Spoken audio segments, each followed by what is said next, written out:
नमस्कार। इस समय हम मौजूद हैं जंतर मंतर पे और आज यहाँ पे संविधान दिवस मनाया जा रहा है। यहाँ पे जो पूर्व सांसद है सावित्रीबाई फुले जी की अध्यक्षता में संविधान दिवस मनाया जा रहा है। उनको एक दूसरे के प्यार को हाजिरी दिखाने के लिए नहीं, व्यवस्था संभालने के लिए आप लोगों ने काम करना है। मेरी आप सबों से विनती है, ये शब्दों से जितना घालमेल हुआ इस मनुस्मृति में, यहाँ दो विचारधाराएं पैरेलल थी। यहाँ एक विचारधारा जो गौतम बुद्ध ने 2500-2600 साल पहले इस विश्व को दी, पंचशील दिया कि चोरी, झूठ, नशा, अनैतिक व्यभिचार, बिना वजह हत्या।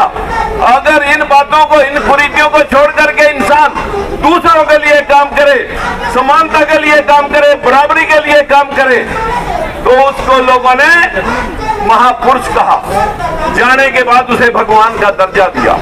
आज विश्व के अंदर 195 कंट्री यूएनओ के सदस्य हैं, जिनमें 85 मुल्कों के अंदर साथियों गौतम बुद्ध को पूजा जाता है। वो इसलिए नहीं पूजा जाता, जहां जहां बुद्ध है, जहां जहां बुद्धि है, जहां जहां दिमाग है, वहीं वहीं विकास है, और जहां जहां पर अंधविश्वास है, वहीं वहीं सर्वनाश है। मित्रों, आज इस देश के अंदर जो दूसरी विचारधारा है मनुस्मृति, वो दूसरे को नीचा और उससे भी नीचा और गया गुजरा बनाने तक शब्दों के साथ घालमेल किया। दो विचारधाराएं बनाई, देव दानव, असुर, सुर असुर, राक्षस। इस प्रकार का देव कौन था? जो लेने वाला, देने वाला नहीं, देवी देवता लेने वाला। और दानव कौन बनाया देव की जगह? जो देने वाला था। लेकिन दानव को राक्षस रूप में परिवर्तित किया गया। ऐसे ही सुर किसको, सुरा किसको कहते हैं? शराब को। सुर का मतलब क्या हुआ? शराबी। जो शराबी है वो तो सुर है, देवता है। और जो असुर है, जो शराब नहीं पीता, अनार्या है। आर्या और अनार्या, इन शब्दों के घालमेल से पूरे देश के अंदर 85% लोगों को जिस प्रकार से इस्तेमाल किया गया, जिस प्रकार से आज इस्तेमाल किया जा रहा है, मैं तो धन्य कहूंगा। एक व्यक्ति कहते हैं कि एक चना भार नहीं फोड़ सकता, लेकिन एक व्यक्ति गौतम बुद्ध आए, पूरे विश्व के अंदर शांति की विचारधारा बदल दी। एक व्यक्ति अशोक सम्राट आए, जिसने पूरे विश्व को जोड़ दिया। एक व्यक्ति मेरे भाइयों बाबा साहब आए, जिन्होंने पूरे हिंदुस्तान के हर उस बहन को, हर उस महिला को, हर उस बेटी को अधिकार दिया। पिता की संपत्ति में दिया, पति की संपत्ति में दिया, हर तरह का अधिकार देवियों और देवताओं ने नहीं दिया। किसी मंदिर ने बहनों को अधिकार नहीं दिया, वो संविधान ने अधिकार दे रखा है। शूद्रों को संविधान ने अधिकार दे रखा है। लेकिन हमारा जो दलित और पिछड़ा समाज है, वो मानसिक गुलामी हो रहा है। जब तक ये मानसिक गुलामी होते रहेंगे तो बाबा साहब की आत्मा पे चोट करते रहेंगे।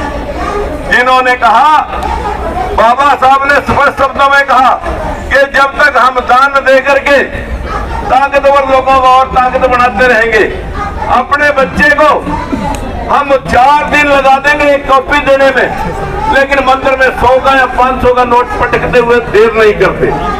बदकिस्मती है दोस्तों, मैं यहाँ भाषण देने के लिए नहीं खड़ा। अगर संविधान लागू कराना है तो फिर कहते हैं कि अगर एक चना भार नहीं फोड़ सकता, तो महात्मा ज्योतिबा फुले, जिनकी 28 नवंबर को पुण्यतिथि है, आज हम उनको याद करते हैं इसी मंच से, क्योंकि 28 नवंबर को हर साल लोकतंत्र सुरक्षा पार्टी भी बाबा साहब को और महात्मा ज्योतिबा फुले को इकट्ठे याद करती है। आज हम उनको नमन करते हैं और इसी मंच से महात्मा ज्योतिबा फुले को नमन करते हुए अमर रहे और अमर रहेगा एक नारा आपसे चाहते हैं। महात्मा ज्योतिबा फुले, महात्मा ज्योतिबा फुले। साथियों, एक व्यक्ति ने आपको शिक्षा दी, आपको संजीदगी दी, आप अपने अधिकारों के लिए, आप अपने खिलाफ हो रहे शोषण और षड्यंत्रों के खिलाफ ताकि जागरूक हो सके। मित्रों, मैं आपसे ज्यादा कुछ ना कह करके हाथ जोड़ के विनती करना चाहता हूं, अगर चाहते हैं कि संविधान लागू हो जाए तो संविधान अपने आप बच जाएगा। संविधान बचाने के लिए तो जो संविधान बाबा साहब ने लिखा था उसे तो एक पुस्तक समझ करके अलमारी में बंद कर रखा है, इतना महफूज कर रखा है कि उसे खोलने की लोड़ नहीं समझी। हमने संविधान की उस पुस्तक को लागू करवाना है और इस देश के 2024 के मिशन को हमने आप सब भाइयों और बहनों से विनती की है कि जितना काम हम करते हैं उतना काम आपसे भी चाहते हैं। यदि आप चाहते हैं कि हमारे देश का हर छोटा बड़ा काम करने वाला कामगार, काम करने वाला किसान और मजदूर, काम करने वाला कार्यकर्ता फैक्ट्री के अंदर, काम करने वाला जो हमारी बहनें यहाँ रेडी फड़ी का काम करने वाली, आज 3 लाख की नौकरी IAS IPS के लिए, जजों के लिए और दूसरे बड़े बड़े उन मकामों के लिए 1 मिनट नहीं लगाते लोग पक्का करते हुए, लेकिन 10,000 रुपए की नौकरी करने वाला जो मैला ढोता है, जो आपके गटर में उतर करके आपकी नाली की सफाई कर देता है, उसे पक्का करने की बजाय आज भी ठेके पर चल रहा है। ये भेदभाव बहुत ज्यादा देर हम बर्दाश्त नहीं करेंगे। 2024 आ रहा है, हम सब ने जो IRF की टीम है उसमें नवा कुमार सरनिया जी, भजमन बेहरा जी, हमारे MP साहब महाराष्ट्र से, और बहन हमारी जो है सावित्रीबाई फुले, ये दूसरी सावित्रीबाई फुले उस वक्त जो शिक्षा दे के गई, अब ये संविधान के लिए आपके बीच में हम सब प्रयास कर रहे हैं। और ये नवा कुमार जी, सुधाब जी, हम जितने भी यहाँ पर भाई हमारे नागमणि साहब के बाबू जगदेव प्रसाद के बेटे नागमणि जी, हमारे इस मंच के ऊपर भाई राकेश जी, और इस सभागार में बैठे मेरे भाइयों, जो हमारी लोकतंत्र सुरक्षा पार्टी के विशेष तौर पर सभी लोगों ने पूरे हरियाणा भर से, हर जिले से 5-5, 10-10 लोगों ने आकर के हमारा हौसला बढ़ाया। ये हौसला हमारा नहीं है, हम आपके लिए लड़ रहे हैं। अगर चाहो तो खून का आखिरी टपका, खून का आखिरी कतरा भी हम आपके लिए टपका देंगे, एक दिन भी पीछे नहीं हटेंगे। आपसे विनती है कि कहते हैं लोग कि कोशिश करने वालों की कभी हार नहीं होती, इसलिए कोशिश करते रहना हमारा फर्ज बनता है। हम आपको आने वाले 2024 से पहले एक इतना बड़ा, अभी तो IRF फ्रंट है, इस IRF फ्रंट के अंदर हम उन लोगों को भी जोड़ेंगे जो बड़ी बड़ी पार्टियां अभी अब से पहले चल रही हैं, कि हम आपके हाथ से उस कलम को, उस संविधान को लागू करवाएंगे जो लोग दलित और पिछड़ा के हमारे बड़े बड़े नेता बड़ी बड़ी पार्टियां बना करके चला चुके हैं। उनमें लगभग 8 से 10 चीफ मिनिस्टरों को मैं मिल चुका हूं। उन चीफ मिनिस्टरों ने कहा कि भैया आप आगे बढ़िए, हम सारे इकट्ठे होकर के एक प्लेटफॉर्म लाएंगे जो भारत के अंदर जातिगत जनगणना करेगा, 100% आरक्षण की बात करेगा। हम नहीं कहते हमारा 100% आरक्षण की बात करेगा, वो देश पे राज करेगा। इस व्यवस्था को अब तक नकारा है मनुवादी व्यवस्था ने, लेकिन अब ज्यादा देर तक इस व्यवस्था को निकाल नहीं सकेंगे। मैं सभी भाइयों से, आप जो यहाँ पर आए हो, नवा कुमार जी ने इधर खाने का इंतजाम भी कर रखा है। जो भाई रह गए, बहुत सारे लोगों ने खा लिया है, जो रह गए हैं वो खा के जाएंगे। और मेरी गाड़ी में भी खाना रखा हुआ है, उसको आप लेकर के जाएं अपने अपनी गाड़ी का, जो भी भाई यहाँ पर हैं। तो मैं ज्यादा कुछ न कह करके आप सभी भाइयों से हाथ जोड़ के विनती करता हूँ।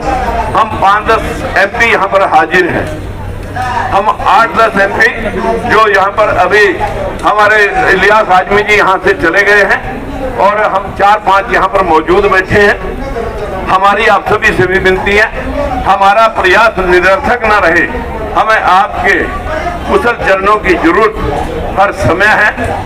कदम से कदम मिला करके चलते रहिए, हम सफलता आपके कदम अवश्य चूमेगी। ये 2024 का हमारा IRF के माध्यम से एक ऐलान है। आप सभी का बहुत बहुत धन्यवाद करता हूँ, और शब्दों से नहीं, दिल की गहराइयों से। जो हमारे मीडिया बंधु यहाँ आए, भाई बड़े चैनलों वाले भले ना आए हो, लेकिन हमारे यही चैनल बड़े हो जाएंगे। जिस दिन हमारे हाथ में कलम होगी तो हमारे चैनल उससे भी बड़े कर देंगे, ताकि आपके चैनलों को वो लोग सलाम करें जो मनुवादी व्यवस्था में पैसे लेकर के आज जो है ना उनका गुणगान करते हैं और हमारी बात सुनने के लिए वो यहाँ तक आ नहीं सकते, जिनको हमने यहाँ पर साथियों हमने डाल रखी है मेल। ये हमारा यहाँ संविधान दिवस पर एक प्रोग्राम है, लेकिन मुझे नहीं लगता यहाँ पर कोई उनमें से आया हो।